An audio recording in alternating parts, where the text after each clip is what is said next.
Welcome back. Andrew Campos here with Momentum Trades. And today we'll be going over the charts. We'll be talking about trades that I've taken, losses and wins, reviewing them and kind of showing you how to actually go back, analyze the loss or the win, and use it to your advantage for future trades.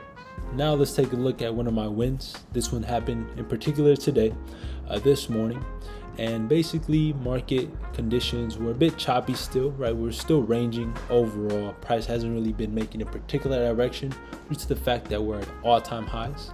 But I did note that we had a very early sell-off, right? I came into the market, price was selling off super early. And typically when it does that, you don't want to get involved in the sell because you just, well, one, it's a higher time frame, you want to be a buyer.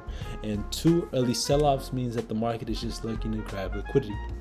All right, so early move to the downside, right? I let the market do its thing, noted a break of structure, saw the bullish momentum, double candlestick, entered right at this finish and let the market give me about 37 pip before I took out easy. And then I had a 30 pip stop loss, right? So 1-for-1 trade here. Then I saw the market start to give me this wick, right? Said, all right, so I got out, made my money here. And the main reason I entered was just because of this bullish momentum, this break of structure, and the fact that price was selling off super early. And we've overall been looking to push higher, right? So we had this push to the upside, we had the pullback, and I said, well, price may just want to continue pushing up, right? Because typically uptrends do that, right? This is what was happening. Price pushed up, pulled back, which was this major move to the downside, and then I caught some of this move up, right? But one thing I could have done better here is definitely been more patient, because price then sold off, right? And then gave us a better entry, right? So if we would have noted price is now ranging, we have this sell off here, and if we would have been just a bit more patient, we'd have caught a nice move to the upside. Still 3 wicks here, not looking to enter just yet. I would have liked to waited, and once we had a breakout of this range, I would have liked to see market really want to run now, right? So if we start to see we're still within this range, finally got the breakout.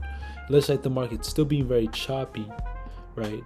But eventually, if you would have been patient enough, you could see, okay, market is probably looking to continue moving upward, because if we look here on the 5-minute time frame, this is a big wick, this is a move to the upside.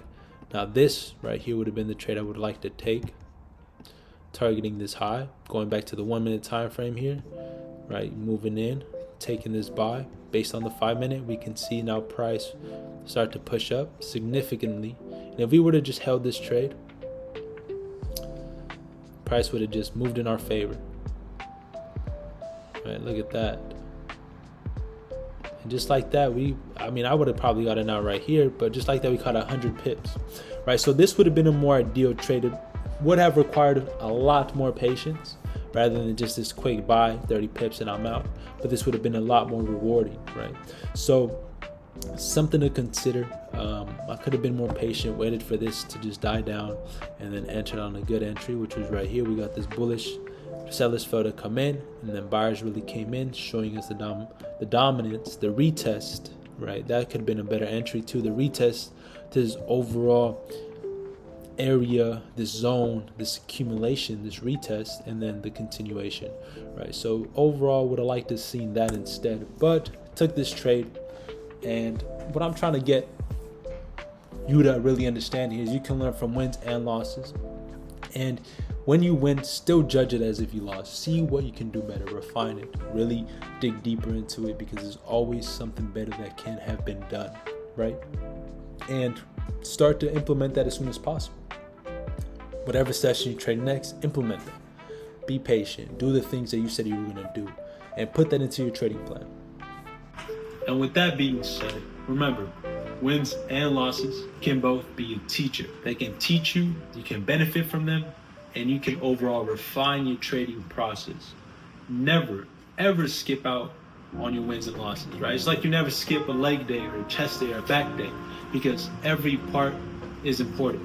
Make sure to always journal your trades, reflect on your trades, and look deep into them. Go back, see what you did wrong, see what could have been done better, and use that to your advantage. It's much more better to do that than just to journal them and leave them to the side, right? Because what's good to journal if you don't go back and review and see the growth, see the opportunity within the loss or the win, see how you could have done better, right?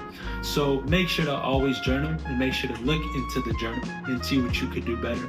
You can always find a seed of success within failures or within wins. You can always get more. With that being said, everybody, thank you for watching. Today we went over how to really dig into the losses and the wins and see how you can improve from both of them, right? And how to utilize this to your advantage. Truly, that's what this is for gain knowledge and wisdom. And with that being said, thank you for joining me. Momentum Trades here, Andrew Campos. We'll be back with another one later. Peace.